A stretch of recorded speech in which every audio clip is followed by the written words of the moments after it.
आज हम जिस सोर्स को डिकोड करने वाले हैं उसका नाम है 3D पार्टनरशिप मास्टरी। हाँ, ये बहुत ही शानदार गाइड है। बिल्कुल, ये एक बेहद डिटेल्ड और टेक्निकल गाइड है जो इन्वेस्टमेंट, टाइम और प्रॉफिट के बीच के उस कॉम्प्लेक्स रिश्ते को पूरी तरह से डिकोड करती है।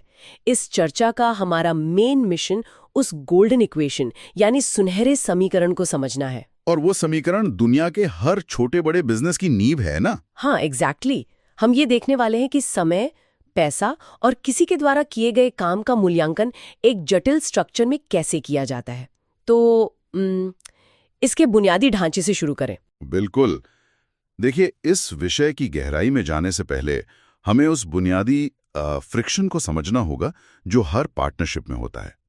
अक्सर साझेदारियां दो अलग अलग तरह के लोगों के बीच होती हैं। अच्छा, वो कौन से दो प्रकार हैं? एक तरफ वो एक्टिव पार्टनर होते हैं जो अपना पैसा तो लगाते ही हैं, लेकिन साथ ही बिजनेस को चलाने के लिए दिन रात एक कर देते हैं। मतलब वो अपनी मेहनत और अपना समय भी देते हैं।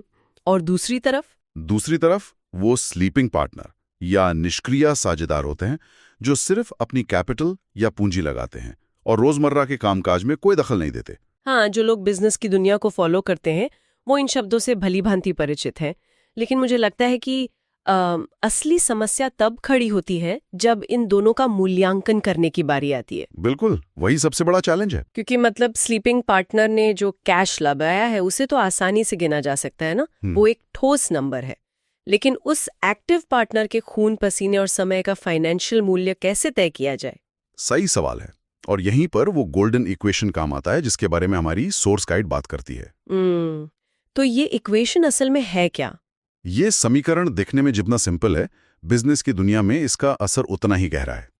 समीकरण है profit equal to investment multiplied by time. मतलब लाभ बराबर निवेश गुणा समय। Exactly. Profit is equal to investment into time. इस एक लाइन पर पूरा का पूरा व्यापारिक ढांचा टिका हुआ है। इंटरेस्टिंग। ये इक्वेशन इस बात की पुष्टि करता है कि किसी का भी मुनाफा केवल इस बात पर निर्भर नहीं करता कि उसने कितना पैसा लगाया, बल्कि इस बात पर भी निर्भर करता है कि वो पैसा कितने समय तक बिजनेस के रिस्क में रहा। अच्छा, यहाँ इसे समझने के लिए मैं एक तुलना या एनालॉजी का इस्तेमाल करना चाहूंगी। ये कुछ केक बेक करने जैसा है। अरे वाह, केक बेक करना कैसे?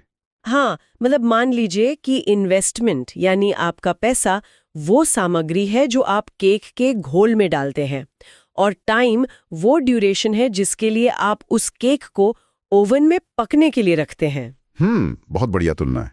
तो अगर सामग्री ज्यादा हो या उसे ओवन में सही समय तक रखा जाए तो अंतिम केक यानी आपका प्रॉफिट बड़ा होगा। लेकिन मुझे लगता है कि ये एनालॉजी भी पूरी तरह से सही नहीं है। ऐसा क्यों? मुझे तो ये काफी सटीक लग रही थी। क्योंकि प्रैक्टिकल बिजनेस की दुनिया में चीजें इतनी सीधी थोड़ी ना होती हैं। बेकिंग में तो आप एक बार केक ओवन में डाल दें तो उसे बीच में निकालकर उसमें और आटा या चीनी नहीं मिलाते ना। हाँ, ये तो है। लेकिन बिजनेस में तो लोग कभी भी और पैसा डाल देते हैं या अचानक अपना पैसा निकाल लेते हैं। तो मेरा मतलब है ये गणित बेकिंग से कई ज्यादा पेचीदा है। ये एक बहुत ही शानदार पॉइंट उठाया आपने। लेकिन इस पेचीदगी पर जाने से पहले इस गोल्डन इक्वेशन की एक और खासियत समझना जरूरी है। ये सिर्फ एक दिशा में काम नहीं करता। मतलब इसे उल्टा भी इस्तेमाल कर सकते हैं? बिल्कुल, अलजेब्रा के एक बेसिक नियम की तरह। अगर आपको किन्हीं 3 में से 2 चीजों का पता है तो आप तीसरी अज्ञात चीज निकाल सकते हैं।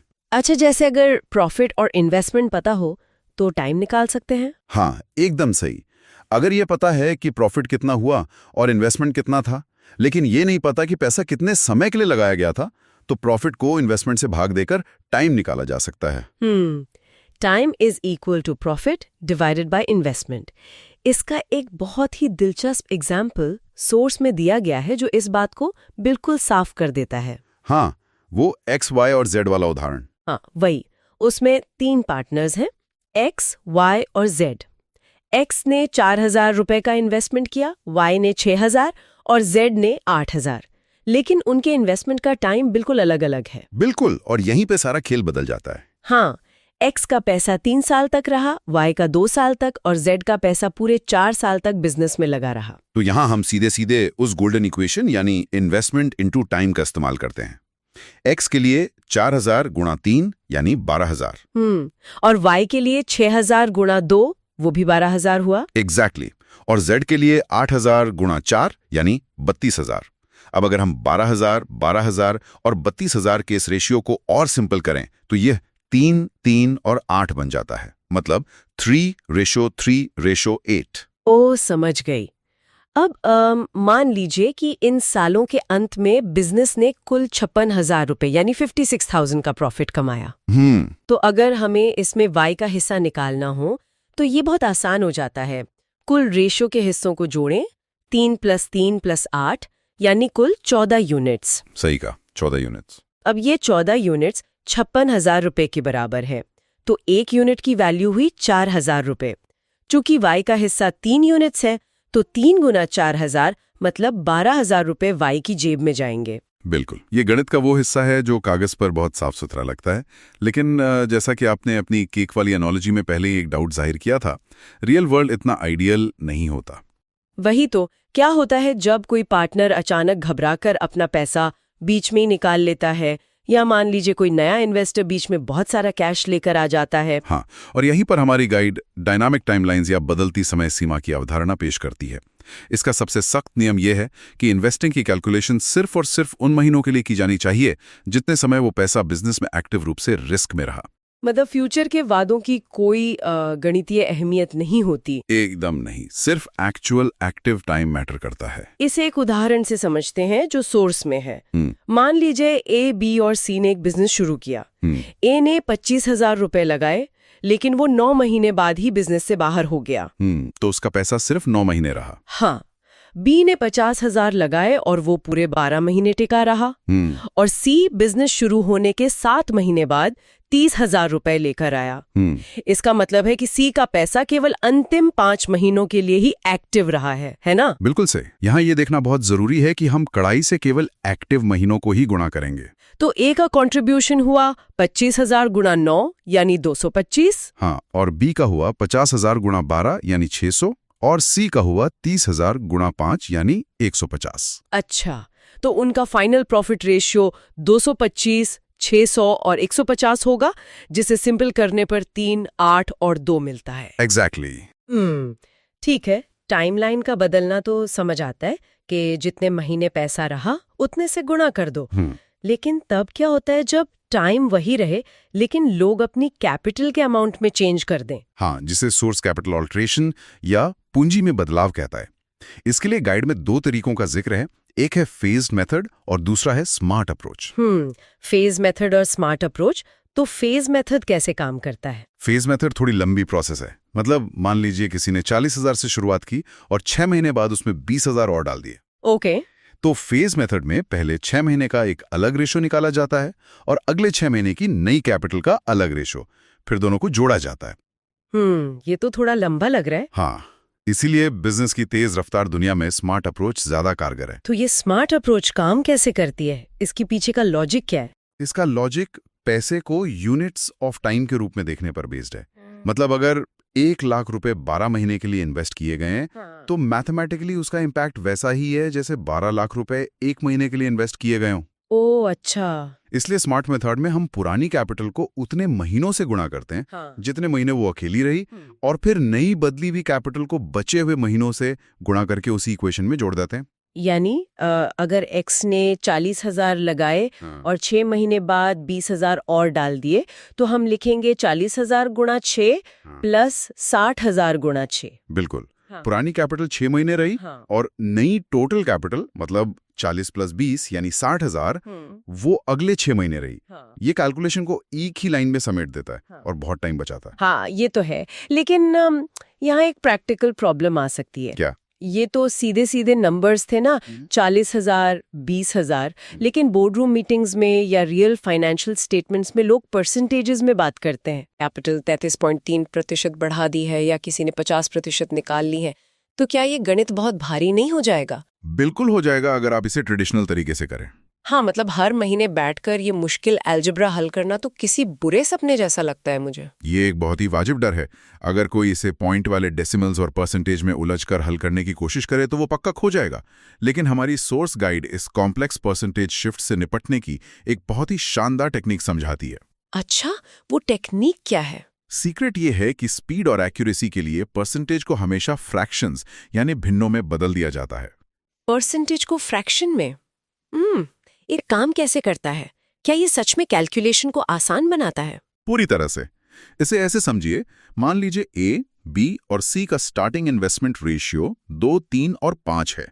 अब 4 महीने बाद ए अपना इन्वेस्टमेंट 50% बढ़ा देता है। ओके, तो 50% का मतलब होता है आधा, यानी 1/2। एग्जैक्टली। तो 2 का 50% हुआ 1। इसका मतलब ए का नया इन्वेस्टमेंट 2 से बढ़कर 3 हो गया। बस इतना सिंपल। अरे वाह, ये तो सच में आसान है। और उसी तरह मान लीजिए 6 महीने बाद बी अपना इन्वेस्टमेंट 33.3% बढ़ा देता है। 33.3% सुनने में डरावना लगता है, लेकिन इसका फ्रैक्शन तो सीधा सीधा 1/3 यानी 1/3 होता है। बिल्कुल सही पकड़े। 3 का 1/3 होता है 1। तो बी का नया इन्वेस्टमेंट 3 से बढ़कर 4 हो गया। और सी 8 महीने बाद अपना इन्वेस्टमेंट 50% कम कर देता है। तो 5 का 50% है 2.5, तो उसका नया इन्वेस्टमेंट 2.5 रह गया। हाँ, इस टेक्निक ने उस डरावने अलजेब्रा को बस पहली क्लास के प्लस माइनस में बदल दिया। अब आप इसे आसानी से उनके टाइम के साथ गुना कर सकते हैं और फाइनल रेशो निकाल सकते हैं। ये सच में बहुत इम्प्रेसिव है। मतलब कैसे एक छोटा सा माइंडसेट शिफ्ट कि परसेंटेज को फ्रैक्शन में बदल दो, पूरी कैलकुलेशन को इतना क्लीन बना देता है। हाँ, ये कमाल की ट्रिक है। तो अब तक हमने ये देख लिया कि इन्वेस्टमेंट और टाइम के बेसिस पे प्रॉफिट कैसे तय होता है। लेकिन अब हम पार्टनरशिप के उस हिस्से की तरफ बढ़ रहे हैं जहां सबसे ज्यादा झगड़े होते हैं। आप प्रॉफिट डिवाइड करने की बात कर रही हैं, है ना? हाँ, डिवाइडिंग द पाई। क्योंकि कोई भी बिजनेस एक वैक्यूम में नहीं चलता। प्रॉफिट को पार्टनर्स के बीच बांटने से पहले कई बाहरी खर्चे होते हैं, चैरिटी होती है, टैक्स होता है और एक्टिव पार्टनर्स की सैलरी भी तो होती है। बिल्कुल। और ये शायद पूरी गाइड का सबसे इंपॉर्टेंट सेक्शन है। यहाँ डिस्ट्रीब्यूशन बेस की बात की गई है। वो क्या होता है? कभी-कभी पार्टनर्स तय करते हैं कि टोटल प्रॉफिट का एक हिस्सा सभी में समान रूप से यानी इक्वल स्प्लिट के तौर पे बांटा जाएगा और केवल बचे हुए हिस्से को उनके इन्वेस्टमेंट के रेशियो में बांटा जाएगा। मैंने सोर्स में ए और बी का एक एग्जाम्पल देखा था जो मुझे थोड़ा कंफ्यूज कर रहा था। कौन सा वाला? जिसमें ए ने 30,000 और बी ने 20,000 लगाए थे, तो उनका रेशियो 3 और 2 का हुआ। 3:2। हाँ, उन्होंने तय किया कि टोटल प्रॉफिट का 80% वो आधा आधा बांटेंगे और केवल 20% प्रॉफिट को अपने 3 और 2 के रेशियो में बांटेंगे। ठीक है। फिर एंड में बताया गया कि दोनों को मिले प्रॉफिट के बीच का जो डिफरेंस था वो 4,000 रुपए था। अब मेरी उलझन ये है कि इस 4,000 के डिफरेंस और उस 80% वाले हिस्से का आपस में क्या कनेक्शन है? मतलब इससे टोटल प्रॉफिट कैसे निकाला जा सकता है? आपकी उलझन बिल्कुल नेचुरल है, लेकिन यहीं पर एक बहुत ही लॉजिकल रूल लागू होता है। ध्यान से सोचिए, पार्टनर्स के बीच प्रॉफिट का जो भी डिफरेंस पैदा होता है वो सिर्फ और सिर्फ उस हिस्से से आता है जिसे रेशियो में बांटा गया है। ओह अच्छा। हाँ, क्योंकि जो हिस्सा इक्वल बांटा गया यानी वो 80%, उससे कोई डिफरेंस पैदा हो ही नहीं सकता। वहां तो दोनों को 1-1 रुपए बराबर मिला है ना। मतलब वो जो 80% प्रॉफिट था जिसे उन्होंने आधा आधा बांटा, उसका इस 4,000 के डिफरेंस से दूर दूर तक कोई लेना देना नहीं है। बिल्कुल नहीं। जो भी फर्क आया वो सिर्फ उस 20% वाले हिस्से से आया जिसे 3 और 2 में बांटा गया। इसे थोड़ा और क्लियर करेंगे? श्योर। इसे इस तरह देखें, मान लीजिए टोटल प्रॉफिट 100 यूनिट्स था। 80 यूनिट्स तो बराबर बढ़ गई, 40 और 40, कोई डिफरेंस नहीं आया। ठीक है, बची 20 यूनिट्स। अब इस 20 को 3 और 2 में बांटा तो ए को मिली 12 यूनिट्स और बी को 8 यूनिट्स। अब देखिए, ए को 12 मिली, बी को 8 मिली, दोनों के बीच का डिफरेंस कितना हुआ? 4 यूनिट्स। Exactly 4 units. अरे हाँ, और क्वेश्चन के हिसाब से ये डिफरेंस 4,000 रुपए के बराबर है, यानी 4 यूनिट्स बराबर 4,000 रुपए। सही पकड़े। तो 1 यूनिट हुई 1,000 रुपए, और चूंकि हमारा टोटल प्रॉफिट 100 यूनिट्स था तो 100 गुणा 1,000, आपका टोटल प्रॉफिट सीधे तौर पर 1 लाख रुपए निकल आया। वाकई ये तो किसी मैजिक ट्रिक जैसा लग रहा है। मतलब आपको उस 80% वाले हिस्से की कोई कॉम्प्लेक्स कैलकुलेशन करने की जरूरत ही नहीं पड़ी। यही तो इस गाइड की खासियत है। अगर आप मैकेनिज्म को समझ लें तो बड़े से बड़ा सवाल कुछ सेकंड में सॉल्व हो सकता है। लेकिन क्या होगा अगर प्रॉफिट में से कुछ पैसा चैरिटी में देना हो या टैक्स चुकाना हो? क्या इसे भी रेशियो में बांटा जाता है? इसके लिए गाइड एक बहुत ही सख्त हायरार्की यानी पदानुक्रम तय करती है। मेन रूल ये है कि रेशियो में प्रॉफिट डिस्ट्रीब्यूट करने से पहले हमेशा बाहरी पेमेंट जैसे चैरिटी या टैक्स को घटाया जाना चाहिए। अच्छा, पहले घटाओ फिर बांटो। सोर्स में मयूर और अहम का एक बड़ा इंटरेस्टिंग एग्जाम्पल है। हाँ, उनका इन्वेस्टमेंट रेशियो 2 और 3 का है ना? बिल्कुल। वो तय करते हैं कि टोटल प्रॉफिट का 10% चैरिटी में जाएगा। अब दान देने के बाद जो पैसा बचा उसमें से अहम को उसका 3 हिस्सा मिलता है, जो कि 4,860 रुपए है। तो अगर हम इसे उल्टा चलाएं, मतलब रिवर्स इंजीनियरिंग करें, तो अगर अहम के 3 हिस्से 4,860 रुपए हैं तो एक हिस्सा हुआ 1,620 रुपए। 1620। हाँ, और दोनों का मिलाकर कुल 5 हिस्सा है, क्योंकि 2 + 3 5 होता है। तो कुल बचा हुआ प्रॉफिट हुआ 8100, यानी 8,100 रुपए। लेकिन एक सेकेंड, यहाँ एक पेच है।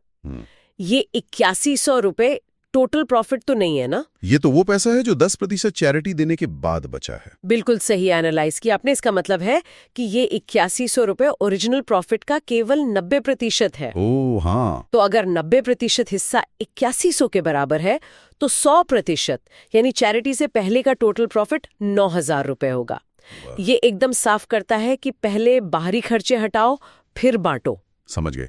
अब उस टॉपिक पर आते हैं जो सबसे ज्यादा कंफ्यूजन क्रिएट करता है, एक्टिव पार्टनर की सैलरी या मैनेजमेंट फीस। हाँ, ये बहुत क्रूशल है। हमने शुरुआत में डिस्कस किया था कि एक्टिव पार्टनर काम भी करता है तो जाहिर है उसे सैलरी भी मिलनी चाहिए और प्रॉफिट का शेयर भी। बिल्कुल। यहाँ का फॉर्मूला बहुत सीधा है।